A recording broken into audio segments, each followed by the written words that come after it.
Howdy everyone, it's Andy. So today we're gonna do, although it's actually taking me more than a day. I think we're on my eighth attempt of between editing and reshooting. But we're gonna do the video learning culture 2 today. Um, and what I figured out, I'm gonna have to separate it out into a couple of different videos. So the first one is going to be primarily just my talking to you, so this way. And then the second video I'm gonna call Learning Culture to Know Before You Go, because part of all of this that I did was I went and did some research to answer some personal questions about LGBTQ rights around the world, and I wanted to include that as part of learning culture. However, I'm learning that I need to time myself better. I'm making videos that have a file size way too large to upload anywhere. So, at any rate,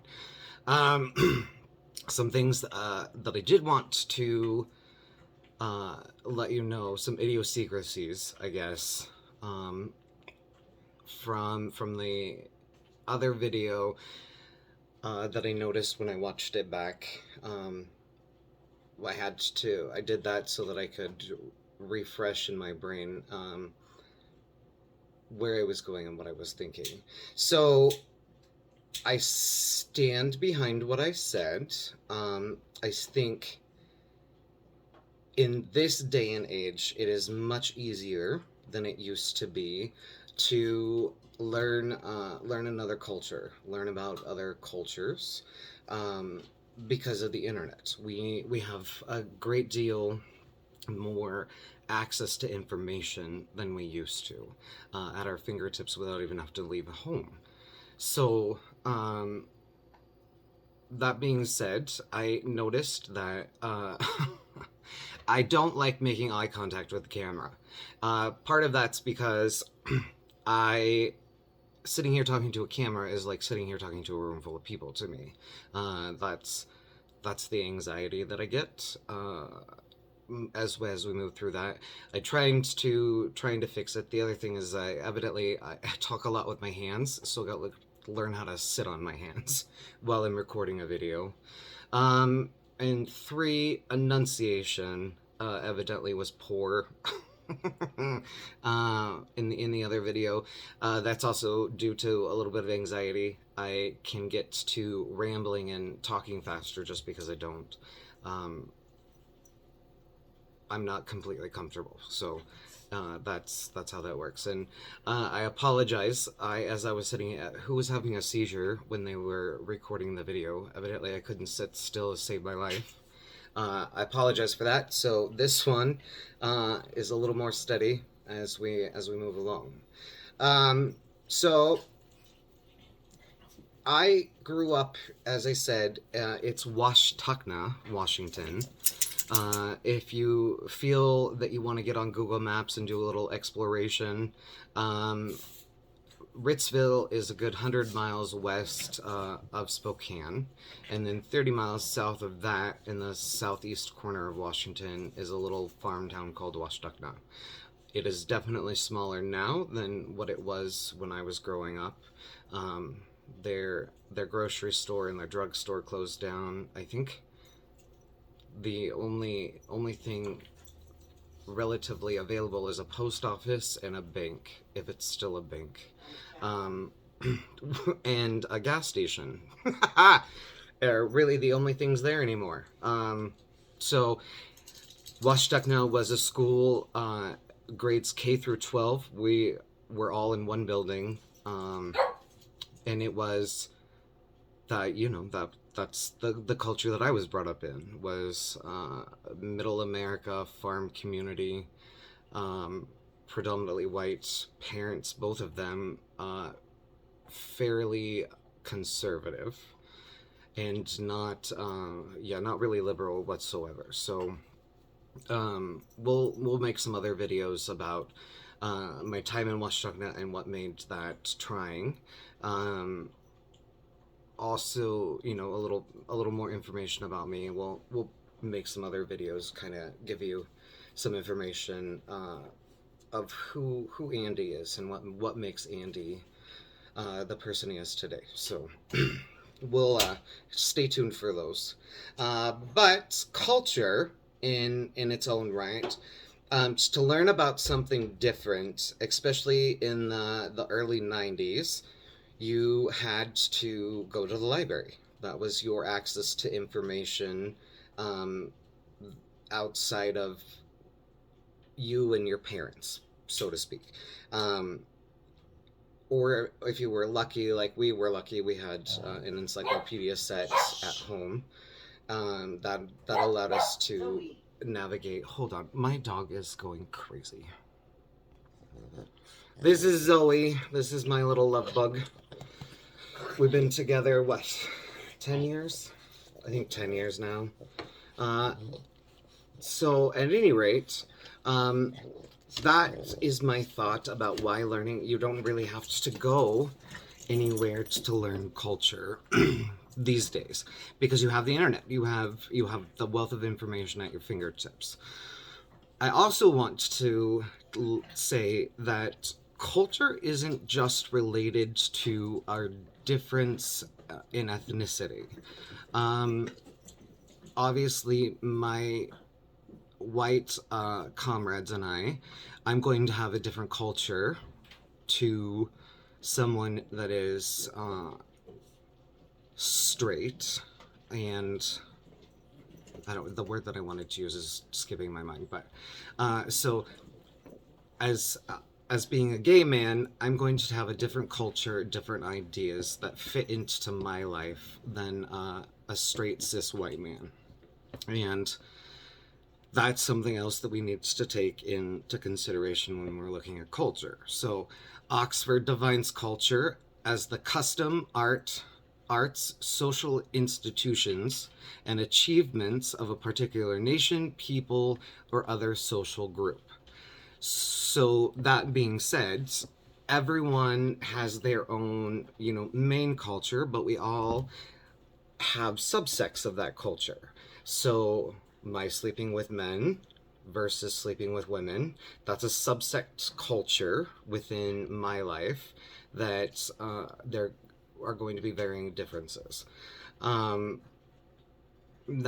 That being said, there also is the idea that say my friend who's Mexican, that's his heritage, that's what he is going to have a different kind of cultural outlook than I will, partly because he has a different background, he grew up different, he grew up with different information being inputted into him as he was growing and learning. But we are going to have a similar culture in the fact that we both sleep with men. That's so innately, that is where our culture overlaps, so to speak. So it is very important to me for you to know that the culture doesn't stop at one particular race to another race. The subsects of how we learn, what our parents bring in, liberal versus conservative, being a different culture, who you have sex with, how you have sex is a whole nother culture within that, because BDSM versus vanilla versus feet versus pits, armpits, and whatnot, being different ideas of culture, and that's something that I think is very important to know. I do think, so as Tony and I were talking, his thing is that as Americans, we look at culture, especially other cultures, differently, because it's done through a lens primarily of commercialization, if that makes sense. And his idea, his one thought was trying to explain to me where he was trying to rationalize is like, so take for example Cinco de Mayo. I know Cinco de Mayo to be Mexico's Independence Day. They became independent from, I believe it was France was the last ones they were able to finally get out of the country and not have to be subject to their laws and rules. Obviously, things would be different had France been able to take over Mexico, and then they would have a different cultural aspect altogether, because not only would they have native, but then they're blending in, say, the French culture. Excuse me. So Cinco de Mayo, I know it as their independence, but we look at it through the commercialization lens of Cinco de Mayo primarily in America being a drinking holiday, a way to sell beer. Um, and that was his trying to explain to me that Americans don't always, what they know of other cultures is not always per se genuine learning of that culture and whatnot. So, and then his other thought is that immersing yourself in another culture is the best way to learn that culture. So his points, I don't disagree with, actually. I think that immersing yourself in another culture is probably by far your most fun way of learning another culture, getting your hands dirty in person and experiencing that way. I think that is an awesome way to learn another culture. It is sad to me how we as Americans can appropriate things from other cultures, trying to make a buck. That is kind of disgusting to me. But I don't have political clout or the means in which to fight against making America the accepting melting pot that it was supposed to be meant to be.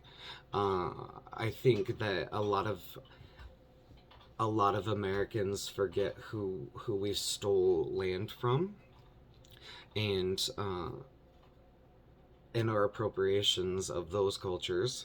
Um, Obviously we don't forget about slavery. That's very ingrained into to who we are, and that made up its own cultural insects within in slavery, and how maybe African Americans viewed white people back then, how white people, even though we came over from the UK, how after years it became America developing into its own right and wanting to split away from the ideas of what the UK had in place. So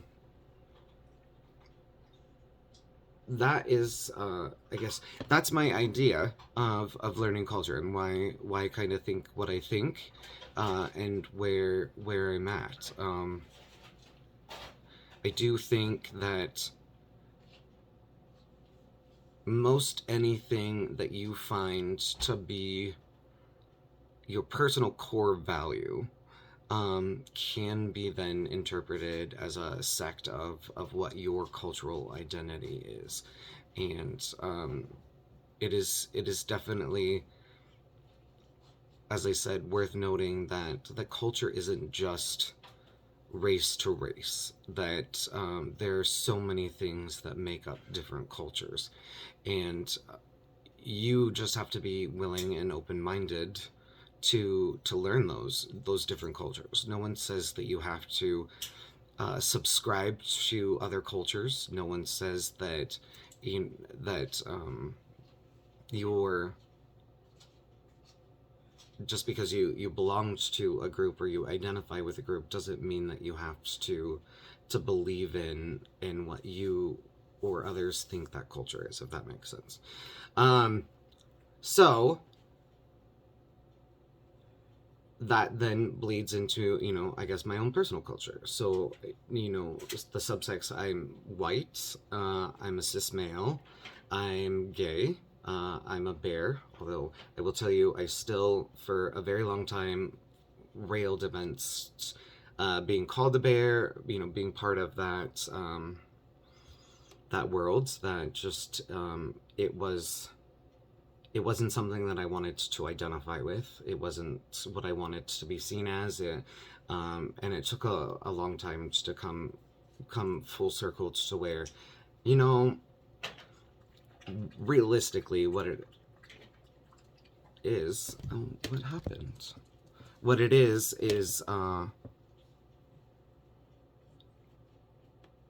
that I didn't want to be viewed and defined as a larger person. I've always wanted to be that skinny mini, but I haven't been skinny since the third grade. So, which that's a story for another time. So, where did we leave off? So, bear, farm, country boy at heart, moving up here and being part of the metropolitan area for more than 20 years now. That's a new addition to culture. What else?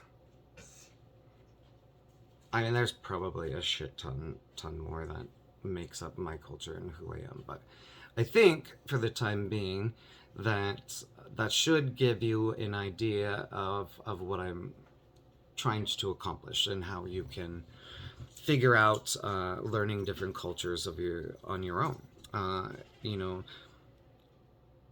No one is stopping you but you from learning.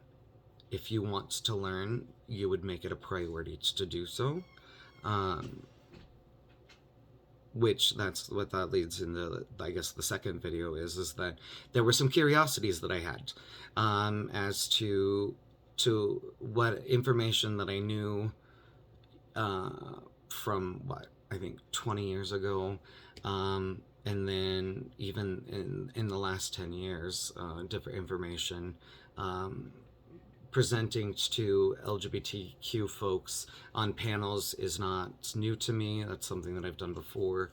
One of the panels I did was the history of LGBTQ people in America, moving up to I think before Stonewall, and all of that information digressing into, how in '92 the AIDS epidemic finally coming to a head. We had the first American president to ever look at the AIDS quilt. So I guess that's something else to be. No one thinks about your mental health or diseases being part of a culture either, but that I think it's fair to say. So mom's got kidney disease, so she's got her own cultural sect within the dialysis community that she goes to based on what she's got to do. AIDS, obviously, it has its own stigma and created its own culture out of the AIDS epidemic. So I think I'm going to leave it at that for now, and we'll move into, so the second video is going to be over some resources that I found. Well, not resources that I found, but information that I found. There's a resource list of the different places that I pulled that information of, but I wanted to then dive into the question of what can LGBT people benefit from knowing if they decide that they want to immerse themselves in another culture and travel outside the US. So, and then on top of that, I wanted to know how many of these places that have laws against LGBTQ individuals, how many of them belong to the UN? Because the UN is a place that we dump, I think the last count was 11 billion in 2021 or 22. And this is an organization that was built around the idea, their second it's not an article. Their second subpoint was protecting human rights across the globe. I'll look it up again, and in the second video will be a little bit more clear. So I do hope that this makes sense to you. I hope that you get something from it. And yeah, stay tuned for the next video.